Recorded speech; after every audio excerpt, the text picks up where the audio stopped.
Hello!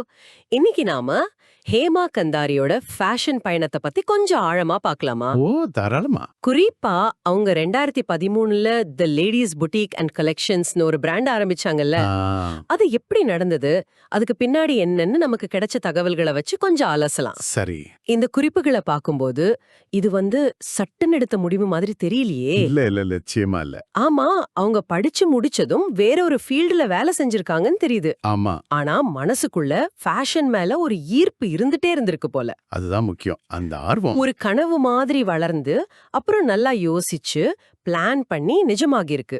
இதுல ஒரு முக்கியமான விஷயம் என்ன தெரியுமா? அந்த முந்தைய வேலை, ஆ, அது எப்படி? அங்க கிடைச்ச அனுபவம். குறிப்பா மேனேஜ்மெண்ட் பண்றது, அப்புறம் கஸ்டமர்ஸ் கிட்ட எப்படி நடந்துக்கிறதுன்னு கத்துக்கிட்டது. ஆமா, ஆமா. இன்வெஸ்ட்மெண்ட்டா இருந்திருக்கும்னு நான் நினைக்கிறேன்.